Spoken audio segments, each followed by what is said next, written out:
အားလုံးပဲမင်္ဂလာပါကျွန်တော်ဒီနေ့ဒီမနေ့ကျွန်တော်ကြုံတွေ့နေရတဲ့အတွေ့အကြုံလေးတစ်ခုကိုကျွန်တော်ပြန်လည်ပြီးတော့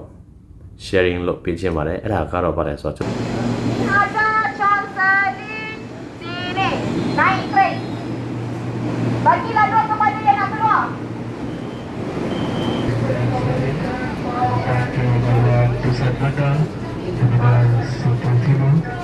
2026 5လပိုင်း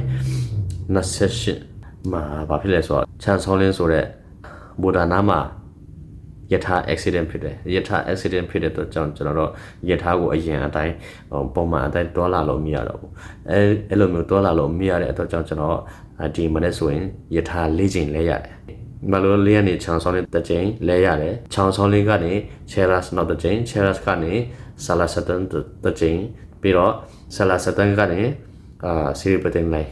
အဲ့လိုမျိုး၄ချိန်ကျွန်တော်၄ချိန်တီလဲရတယ်ပုံမှန်ဆိုတစ်ချိန်ပဲလဲရပါချောင်းဆောင်းလေးနဲ့တစ်ခါတစ်ချိန်လဲလိုက်ပြီဆိုကျွန်တော်တွားချင်တယ်ကျွန်တော်လောတဲ့နေရာကိုကျွန်တော်ရောက်တယ်ကျွန်တော်ဒီနေ့ဗာပြောချင်တာလဲဆိုတော့တခါကျရင်ကျွန်တော်တို့ဘဝမှာပုံမှန်မဟုတ်တဲ့အရာကိုကျွန်တော်တို့တုံတွေ့ရတဲ့အချိန်ရှိတတ်တယ်အဲ့တော့အဲ့ဒီအချိန်မှာကျွန်တော်တို့ကဒီဖြစ်နေတဲ့အရာတွေကိုကျွန်တော်ဘယ်လို respond လုပ်ရဲဆိုတာအရေးကြီးပါတယ်ကျွန်တော်ဒီနေ့ကြုံတွေ့နေရတဲ့အဖြစ်တွေဟာဆိုလို့ရှိရင်ကျွန်တော်ဘယ်လို response လုပ်လဲဘောနော်ဟိုမှာယထာအဲ့လိုမျိုးပြောင်းစီး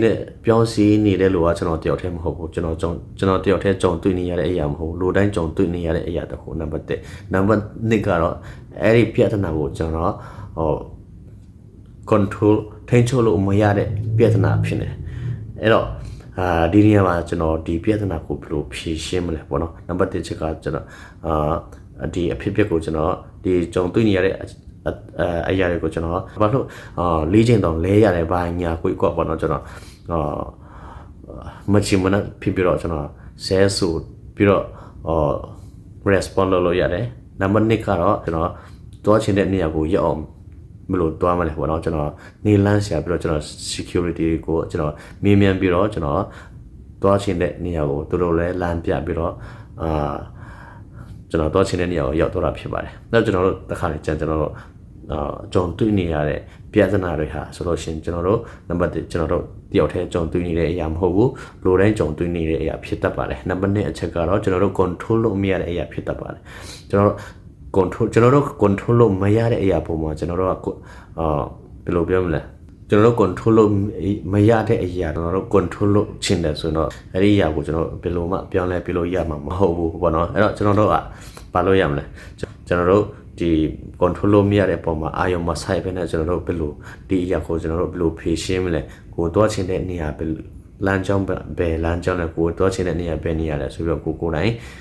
လေးလာတုံးတက်ပြီးတော့ကိုရှိမှတွားခဲ့ဖို့တဲ့လူတွေကိုကျွန်တော်မေးပြီးတော့ဗောနော် respond လုပ်မယ်ဆိုရင်ကျွန်တော်တို့တွားချင်တဲ့နေရာကိုကျွန်တော်တို့ရောက်နိုင်မှာဖြစ်ပါတယ်ဆိုတဲ့အကြောင်းကိုကျွန်တော်ဒီနေ့အနိုင်ငယ်လေးမျှဝေပေးရှင်းတာဖြစ်ပါတယ်ဒီဗီဒီယိုကိုဆုံးထိကြည့်ပြီးတော့ကျေးဇူးတင်ပါတယ်မိတ်ဆွေတို့လည်းအကျိုးတစ်ခုခုရမယ်လို့မျှော်လင့်ပါတယ် see you in the next video stand still bye bye